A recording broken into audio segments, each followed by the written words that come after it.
Bonjour, bonsoir, vous tous qui nous suivez, vous êtes bien dans votre émission Benacaps. Comme j'ai souvent l'habitude de le dire, Benacaps est là pour vous à poser des questions qui se posent tout bas.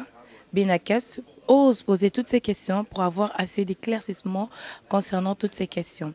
Et Benacaps a pour vous une invitée de marque, une invitée spéciale, une invitée, vous aurez à découvrir si ce n'est que le prophète John Giorgi Guisani.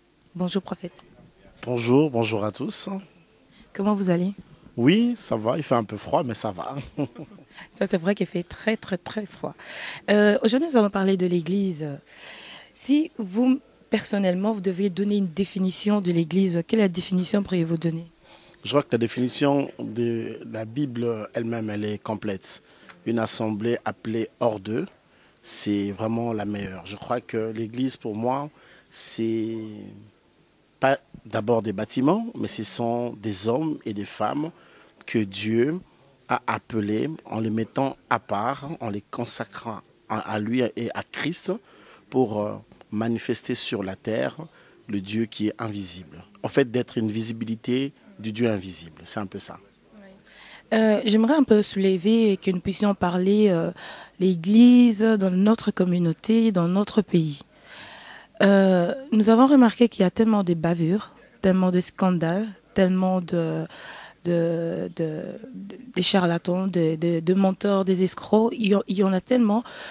Et on se pose la question, on se dit, pourquoi est-ce que tous ces responsables de l'Église ne se remettent pas en question pour dire qu'il y a vraiment un problème dans l'Église au pays? Bon, il faut d'abord dire que dans les problèmes des infiltrés, des vrais faux ou bien de faux, que dire, n'a pas commencé aujourd'hui. Depuis le 1er siècle, il y a eu des gens qui ont résisté à l'apôtre Jean. Je parle de l'apôtre Jean, celui qui dormait sur la poitrine de Christ. Et en lisant même les épîtres, vous allez voir combien Paul a dû rencontrer des obstacles dans le parcours de son ministère à cause de tous ces faux, ces judaïsants, ces gens qui venaient cherchant à judaïser le christianisme, etc. Les chrétiens, s'il faut les dire ainsi. Donc, de ce fait, c'est tout à fait normal qu'on ait aussi dans notre ère, environ 20 siècles après, des gens qui viennent et qui s'avilissent comme des brebis alors que ce sont des loups au milieu de nous. Alors, puisque je dois répondre à la question, pourquoi les pasteurs ou bien les hommes de Dieu ne s'insurgent pas à s'en prendre contre ce genre? Pour plusieurs raisons. D'abord parce que le maître de la moisson lui-même, il a dit, laissez livrer et le blé croître ensemble. On peut tout faire, on ne va pas arriver à empêcher les faux d'être faux. C'est impossible, c'est une mission impossible. C'est mieux de les laisser travailler pour aussi plusieurs raisons.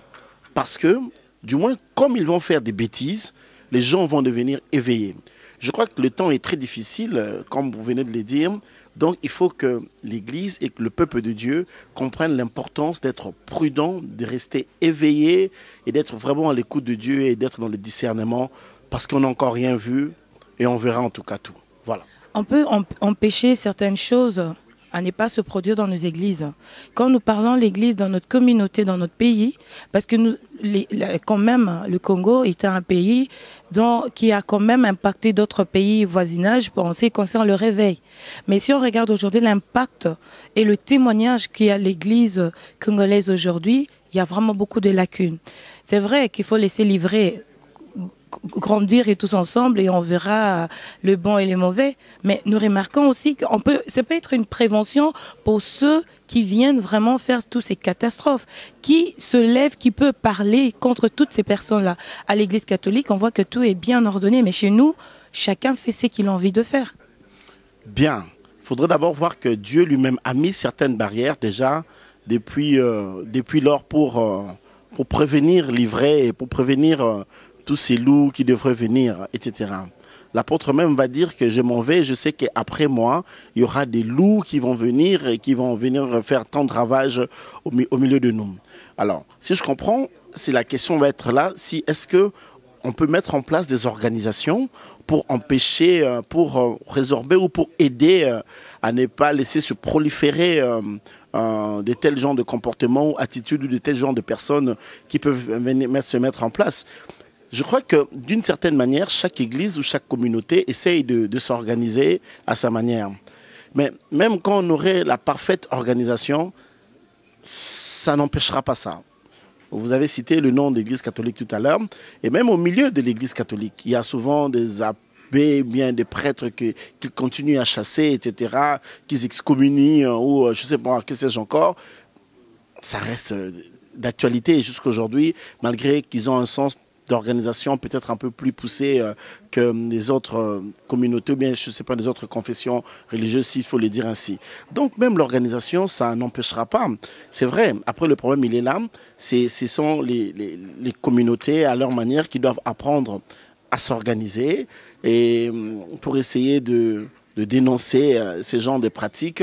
Mais surtout, la chose qui est la plus importante, c'est dans la formation des disciples.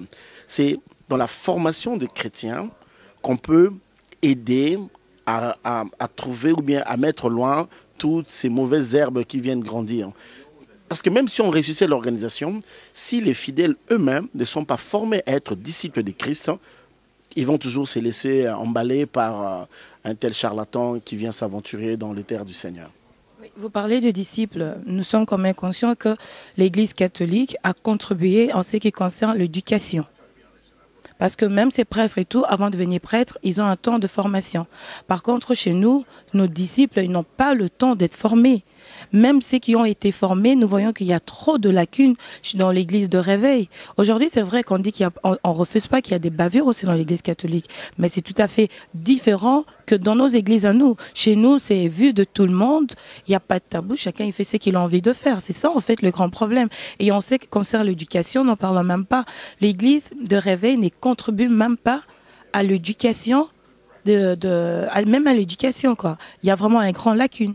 Bon, il y a deux questions dans la question, si je peux comprendre.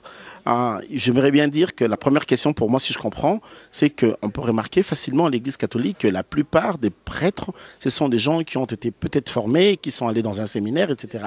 Je dois admettre que au niveau des églises des réveils, comme l'appel a été authentique et il y a eu au départ beaucoup de difficultés dans l'acceptation parfois de la formation. Et puis, il y a eu tout un courant d'enseignement auquel je n'adhère pas, qui vient dire que le pasteur ne doit pas être formé. Et comme l'appel est authentique, la formation n'a pas sa place. Et c'est le Seigneur qui va tout faire, etc. D'ailleurs, Pierre n'a pas étudié et tout ça. Et voilà, ce sont des arguments un peu de bassesse que les gens vont souvent prendre parce que, en réalité, ils n'entrent pas dans le contexte de Pierre. Peu d'entre eux savent parfois que Pierre, Jean, qu'on appelle les gens de basse classe comme ils veulent bien le dire, ce sont des gens qui à la base, en tant que mâles juifs, ils ont étudié dans l'école de la Torah. Donc ce sont des gens qui ont grandi dans une école de la Torah. Ce n'est pas en vain qu'ils attendaient un Messie. C'est parce que durant toute leur instruction, ils étaient à l'attente d'un Messie. Et ce n'est même pas en vain qu'ils reconnaissent en Jésus un Messie. C'est parce qu'ils ont été à l'école, ils ont appris cela, parce que tout mâle juif fréquenter l'école de la Torah. Et donc, c'est ça d'abord le point. Alors, quand toi tu nais en Banzamateke, tu n'as rien à voir avec la Bible. Et tu reçois un appel authentique, gloire à Dieu. Mais si tu n'es pas formé, ces lacunes vont te rattraper. Pierre ou Jean reconnaissent en Jésus le Messie parce qu'ils étaient informés sur ça. Je crois que la formation ou l'information est très importante pour l'homme de Dieu. Et donc voilà, je sais que nous avons un peu de retard dans nos milieux et ça fait beaucoup de débats. Hein. Je sais qu'il y a des gens qui vont suivre, qui vont dire non, il n'y a pas question d'être formé, etc. Mais moi, je crois qu'il faut une formation dans notre conception de la foi. Une formation reste très importante. Évidemment, la formation a plusieurs volets. Il n'y a pas que la formation dans le contexte biblique, mais même dans l'éducation, dans l'éducation du pasteur, ça reste toujours très important. Alors, pour répondre au deuxième volet de la question, sur pourquoi les églises de réveil peut-être ne bâtissent pas des écoles, etc. Voilà, le côté social. Je vais rappeler d'abord, avant de répondre à la question, que Dieu ne nous a pas appelés d'abord à ça. Ça va choquer les gens qui vont entendre ça, mais nous sommes d'abord appelés à évangéliser, à proclamer le royaume du Seigneur et que Jésus qui revient bientôt. Ensuite, il y a la part sociale qui doit suivre notre travail. Et à cela, je suis d'accord et j'adhère à cela. Mais cependant, pour arriver à mettre en place cela, il faut beaucoup de moyens. Partout, vous serez, par exemple, puisqu'on parle de cas de notre pays, toutes les églises, ce que l'Église catholique a fait, il n'a pas fait avec l'argent des offrandes. Bien sûr que non. Il faut qu'on ait un peu le courage de dire les choses telles qu'elles sont. Ils ont fait ça avec l'aide de l'État. C'est l'État qui a aidé, et même ici en Europe où nous sommes, si déjà tu reçois un baptême, il y a une cotisation que tout celui qui est baptisé paye chaque mois, chaque année à l'Église catholique. Donc, si on veut voir les églises de réveil faire quelque chose, ils sont capables de le faire dès lors qu'ils auront des moyens. Parce qu'il y a moi, par exemple, pour parler que de mon cas, parce que les gens peut-être vont dire que je ne vais pas monopoliser la parole, j'ai une mission que j'ai mise en place au Congo qui s'appelle Gamaliel. C'est une école chrétienne qui va être gratuite déjà à l'an 2017 pour les orphelins, les enfants qui sont démunis. Mais pour arriver à bâtir un tel truc, c'est d'énormes sacrifices. C'est pas donné. Donc, on se barre par rapport à ça pour mettre les choses en place.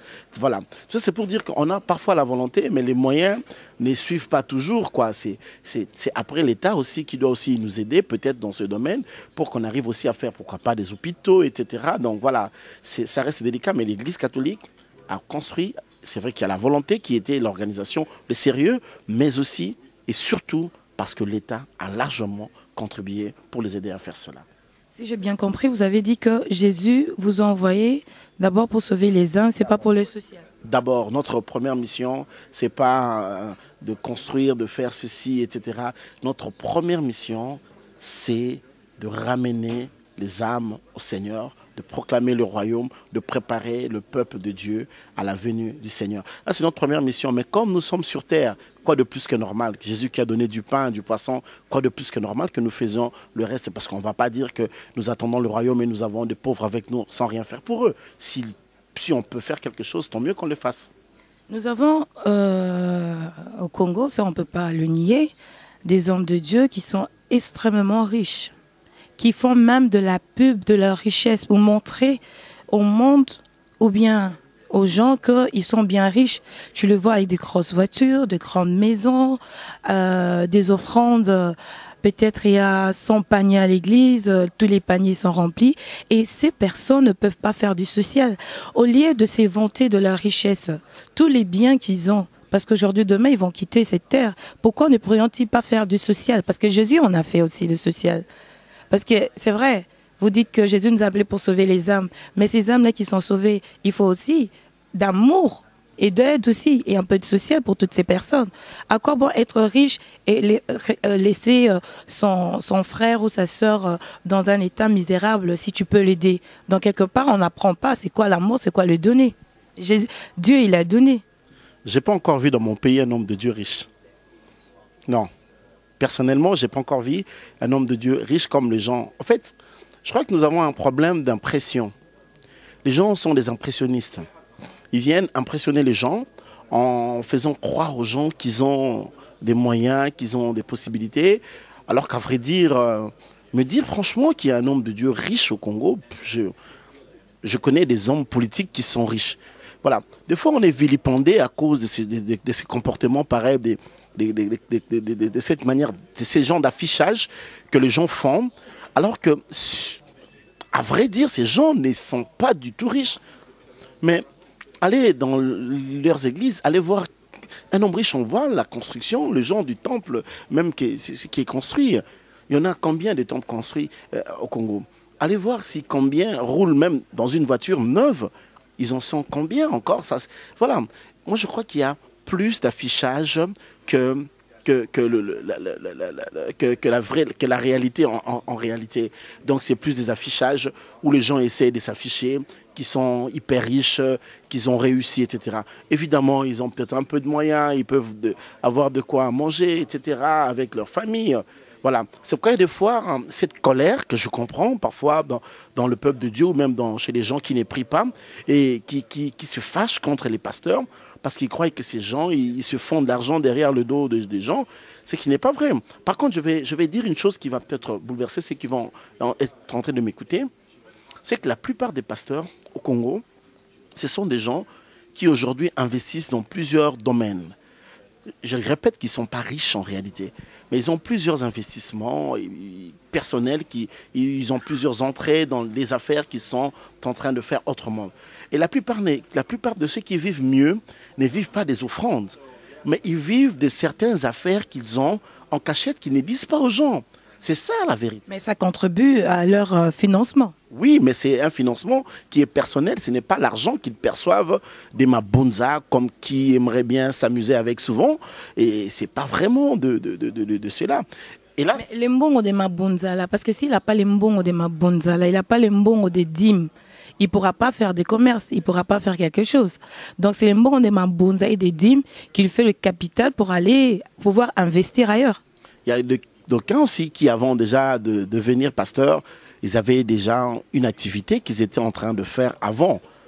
Il faut bien qu'on le sache, il y en a eu pas mal qui avaient déjà quelques-uns de leurs activités qu'ils faisaient en amont et après ils sont venus dans l'évangile. Mais la majorité était pauvre. Non. Et même quand ils témoignent, ils disent qu'ils étaient pauvres et Dieu les a bénis dans le ministère. La majorité le disent.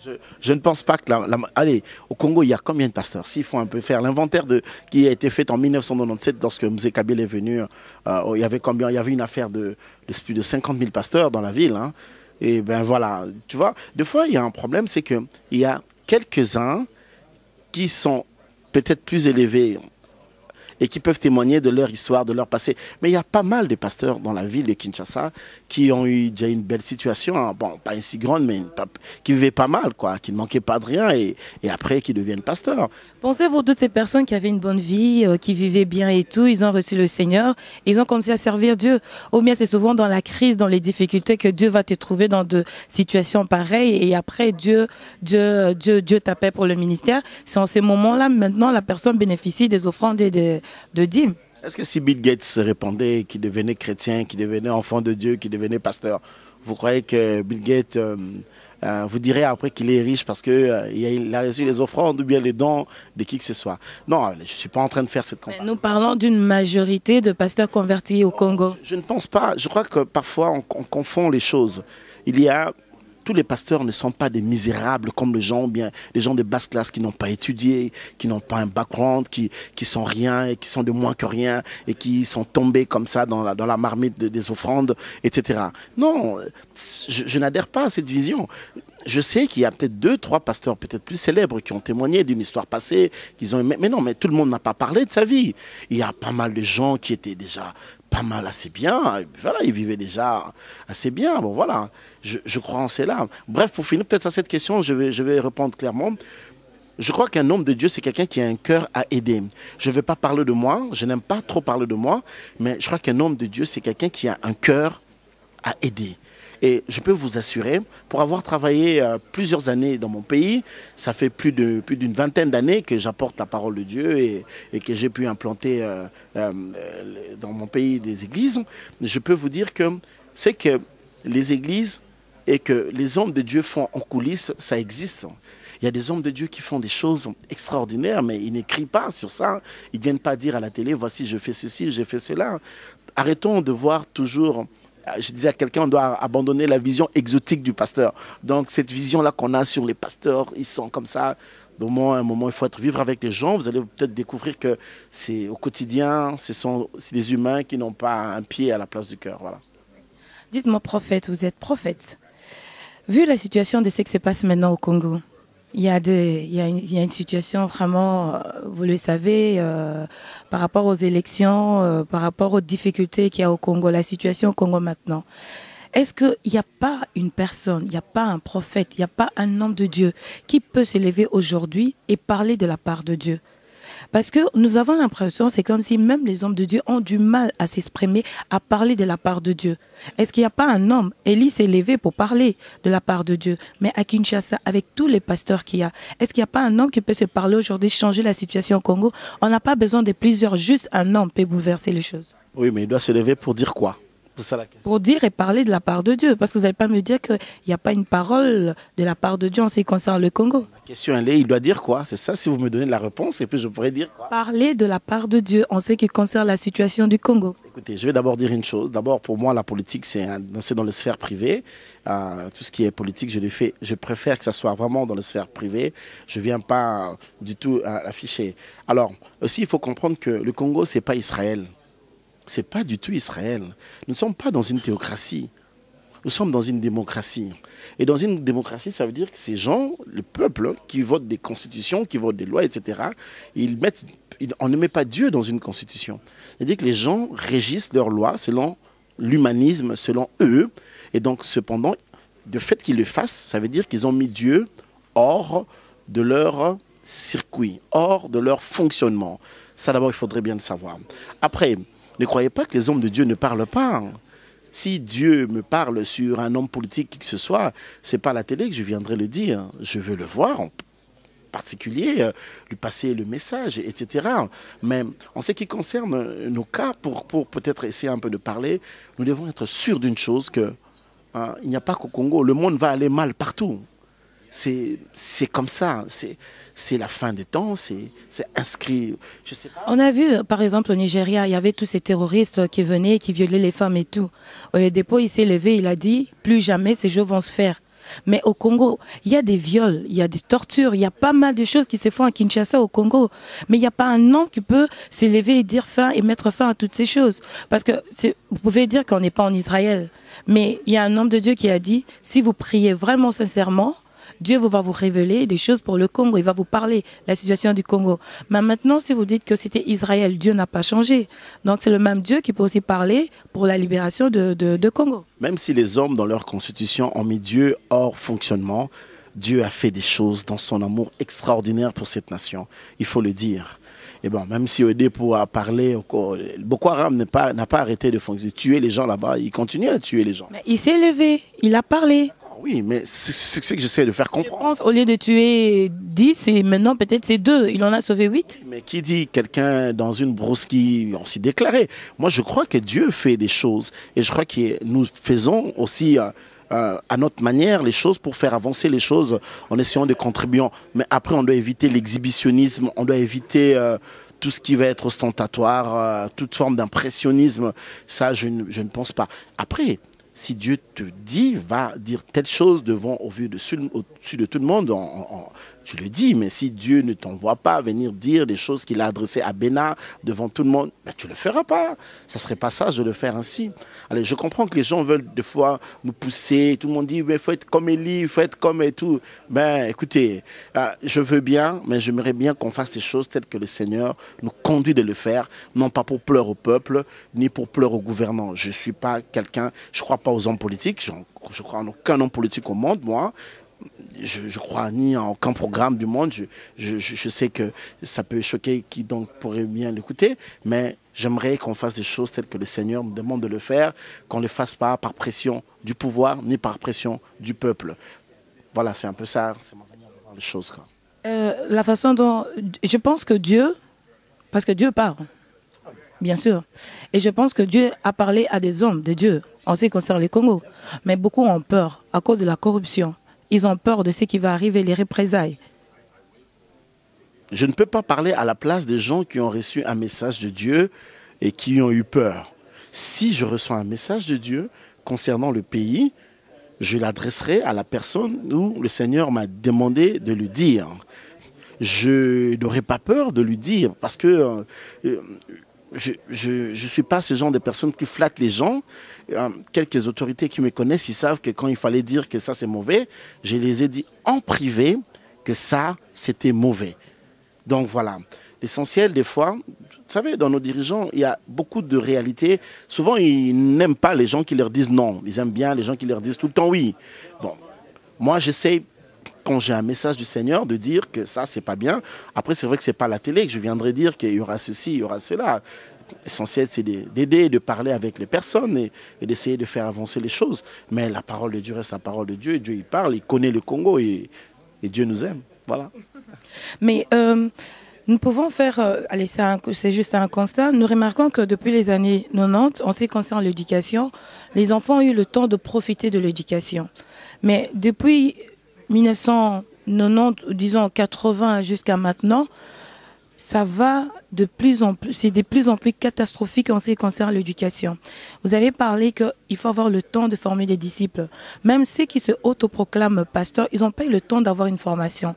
Vous n'avez pas peur du futur, de danger de toutes ces personnes qui ont déjà un problème d'éducation, un problème d'études, et plus tard, que serait le danger par rapport à l'Église et à l'éducation? Voilà. Je veux répondre à cette question un peu à l'échelle mondiale. Il y a une directive mondiale qui exige de diminuer le budget de l'éducation dans le monde. Dans chaque pays du monde, même ici en Belgique, vous allez voir que le budget d'éducation dans le monde est en train de baisser. C'est voulu. Parce qu'il faut avoir moins d'intellos, moins de gens qui réfléchissent et laisser plus la place au travail de la main, pas le travail de la tête, mais le travail des mains, pour que le peuple ne revendique pas trop, etc. Tout ça, ça s'inscrit dans une logique pour préparer l'antichrist, etc. Après, est-ce qu'en tant qu'Église, on doit avoir peur de gens peu instruits pour venir diriger, pour devenir pasteur demain? Je crois que non. Je crois simplement que je voudrais bien que nos budgets de l'éducation soient vraiment rehaussés, que voilà, je voudrais bien que les pasteurs, celui qui deviendra pasteur, soit assez outillé et qu'ils aient tous les outils psychologiques, intellectuels, spirituels, que sais-je encore, moral, etc. pour être en tout cas un homme de Dieu, aguerri et pour affronter le travail avec toutes les dispositions possibles.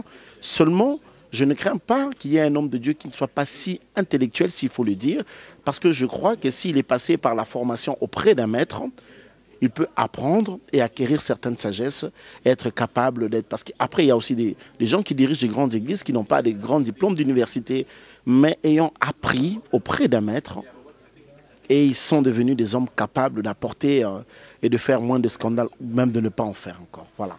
Auprès d'un maître, peut-être qui n'est même pas aussi bien encadré. Voilà. C'est ça le danger, parfois, quand on n'a pas été assez formé, ou alors on n'a pas appris auprès d'un maître qui lui-même, ou on a appris auprès d'un maître qui n'est pas lui-même assez efficace, c'est vrai que ça va toujours faire des dégâts. Mais la peur, je n'ai pas peur. Pourquoi? Parce que je sais une chose, que rien dans ce monde n'a la puissance de stopper l'Église. L'Empire romain n'a pas été capable, et ce n'est pas l'empire de ces hommes ici qui pourront le faire. Ce n'est pas possible.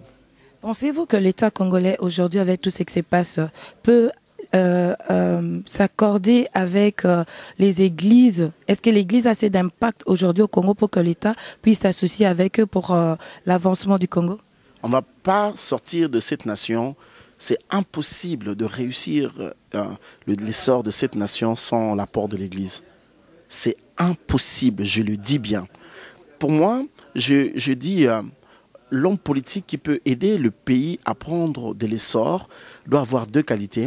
Ça doit être un homme spirituel d'abord, et ça doit être aussi un homme qui est un fin politique, quelqu'un vraiment qui a l'art de la politique en lui. Pourquoi il doit être un fin spirituel? Parce qu'en réalité, nos pays, ce sont des pays qui sont détruits d'abord spirituellement avant d'être détruits sur le plan matériel.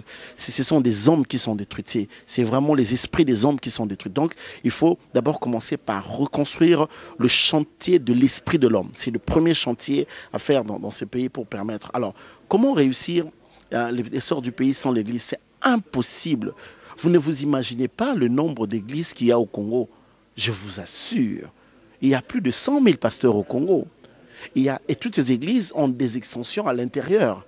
C'est impossible. Un gouvernement qui serait en place pour s'en prendre à des églises, ce régime ne peut pas résister. C'est impossible. S'il faut relever le pays, il faut un programme. Et dans ce programme, on doit incruster la part que l'Église doit faire pour aider le pays et la nation à se relever. Laissez-moi seulement 2 minutes, je vais essayer d'expliquer une chose. Juste 30 secondes. L'Europe est l'Europe à cause de l'influence du judéo-christianisme ici. C'est-à-dire que ce sont les valeurs du Christ. On connaît l'histoire avec Calvin, par exemple, en Suisse. L'Amérique est bâtie avec des hommes comme des Abraham Lincoln qui étaient des hommes de Dieu. Ces pays sont construits sur les valeurs de Christ. On ne demande pas à nos pays de ne plus être laïques, mais de bâtir un Congo sur les valeurs que le Christ apprenait. Et de ce fait, on a besoin d'une église qui comprend les choses comme ça, et d'un État qui comprend les choses de cette manière. Et à partir de cela, on va se développer. Pour le cas du Congo, on a par exemple 90% des chrétiens, Mais nous avons un record de la corruption dans le pays. Ça montre que l'État, ou même parfois l'Église, a manqué certaines thématiques. Ou je peux dire aussi l'État n'a pas compris qu'il faut travailler avec l'Église pour combattre la corruption et pour faire que notre pays soit de plus en plus juste dans toute forme de distribution. Et nous allons nous en sortir et nous pourrons voir l'essor. Mais le problème, c'est parce que l'Église du Congo ne pèse pas tellement que l'État dit qu'il peut s'en passer. L'Église est une force aujourd'hui qui s'ignore. La corruption gangrène sérieusement dans notre pays. Et comment comprendre un pays qui a 90% de chrétiens avec un taux de corruption record? Donc voilà, ça veut dire qu'il y a quelque chose qui n'a pas fonctionné. Vous savez, on ne peut pas, sans justice distributive, réussir l'essor du pays. Donc il faut travailler à combattre la corruption pour mettre en place plus de justice.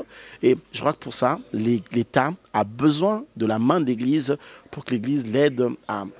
Et là, j'étais en train de vous dire encore que je vous donne une parole sûre.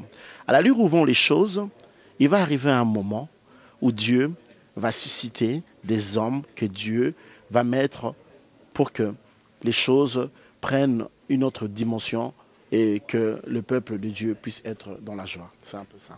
Vous êtes quand même d'accord avec moi que la corruption a envahi l'Église et que beaucoup de pasteurs sont corrompus aussi? Je suis complètement d'accord. Donc, quelque part, il n'y a pas de changement parce que l'Église ne joue pas aussi ce rôle. En fait, je suis d'accord qu'il y a quelques pasteurs qui sont corrompus, mais il ne faut pas jeter le bébé avec l'eau du bain.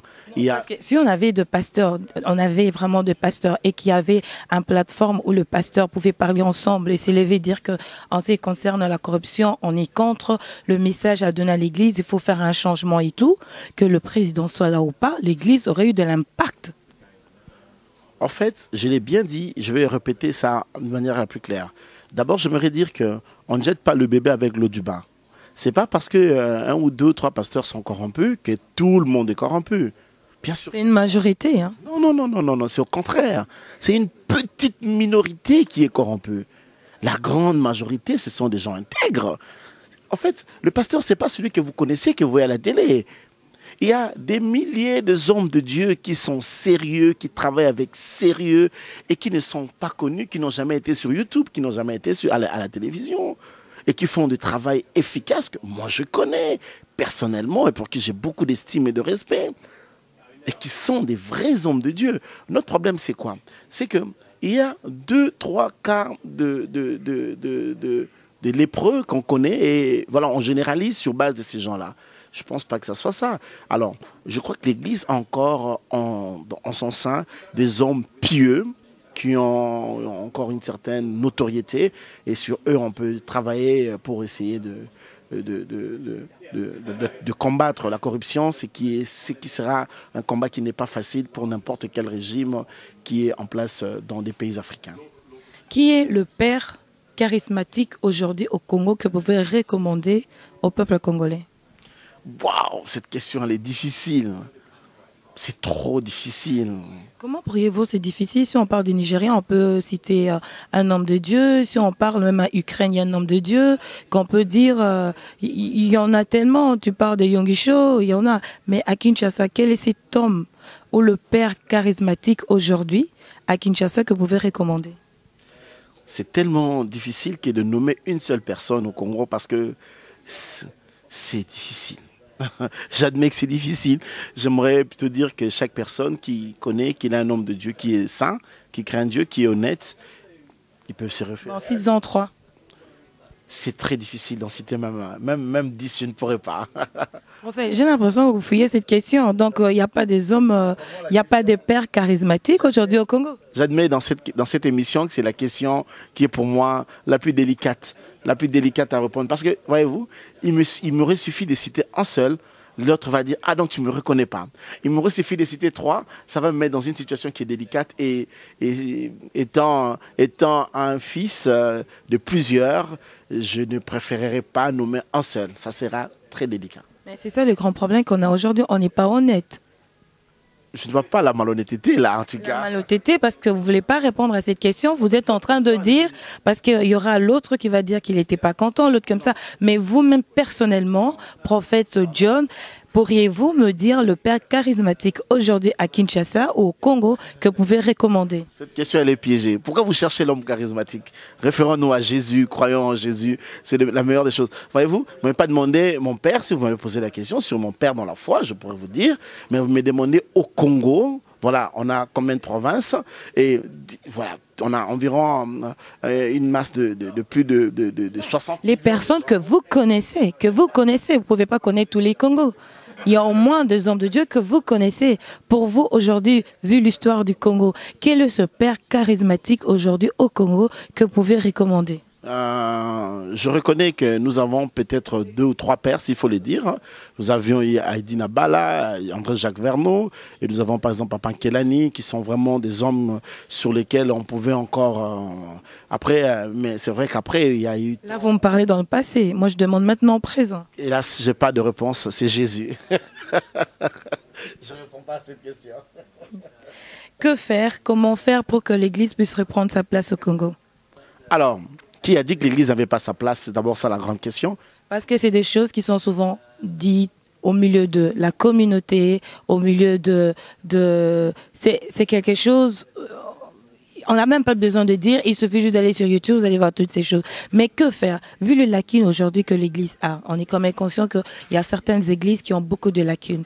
Vu tous les problèmes qu'on a aujourd'hui dans nos églises, que faire et comment faire pour pouvoir sauver ces choses? Je n'ai pas trop cette lecture européenne parce que les gens qui sont en Europe ne sont pas sur le terrain, ils savent pas, parfois ils jugent sur base de théâtre. En fait, ça c'est souvent les analyses des gens qui sont en train de regarder les théâtres à la télévision et tout ça. Et bon voilà, mais moi je suis pas trop là. Mais j'aimerais bien dire une chose, l'Église est bien en place, hein. L'Église fait bien son travail. Après il y a quelques brebis galeuses qui sont infime évidemment, mais vous savez que le plus petit nombre fait toujours plus de bruit que le plus grand nombre, hein, c'est ça quoi. Et donc je crois que l'Église est bien en place et il fait bien son travail, hein. Les hommes de Dieu sont là, ils sont en place, et ils évoluent à leur manière, donc je crois qu'ils peuvent continuer à faire, j'ai pas de reproche à faire à l'Église moi par rapport à tout ça, et j'aimerais plutôt que le peuple de Dieu soit éveillé sur les brebis galeuses, mais sinon en place, l'Église elle est en place et l'Église fait de super travail que les gens ici ignorent. Donc c'est ça. Qui est le père charismatique aujourd'hui pouvez recommander aux Congolais? Je ne sais pas si je peux vous recommander à quel père, mais je vous recommande à celui qui nous a aimés le premier, Jésus de Nazareth. C'est sûr, Jésus, nous tous nous l'aimons, mais qui est le père aujourd'hui au Congo que vous pouvez recommander, charismatique, vous pouvez recommander aux Congolais? Cette question, je vais la répondre vous pouvez la répondre 1001 fois. Je ne donnerai pas le nom d'une personne ici sur le plateau, dire que c'est telle personne. Parce que dès lors que tu nommes une personne, en fait, on va dire que voilà, il est de tel courant, il est de telle obédience, il est de tel... voilà, ça, je ne peux pas tomber dans ce piège. Je recommande Jésus aux gens. Et puis, si vous priez dans une église où il y a un homme de Dieu qui intègre, voilà, recommandez-vous à lui. Après, moi, j'ai du respect pour les aînés qui ont fait un travail de titan, qui se sont battus pour qu'on arrive de là où nous sommes déjà. J'ai un coup de chapeau à tous ces pionniers de l'Évangile qui ont sué labeur pour qu'on en arrive où nous sommes. Donc voilà, un coup de chapeau. Mais que de dire à une personne, nommer une seule personne ou 2 ou 3, je ne sais le faire. Voilà, nous sommes arrivés à la fin de notre émission. J'ai à poser la question, qui est le père charismatique aujourd'hui au Congo? Le prophète John n'a pas pu me répondre. Qui sait? Peut-être qu'il n'y en a pas. Peut-être qu'il y a une crise. Qui sait? À vous de répondre. Au revoir.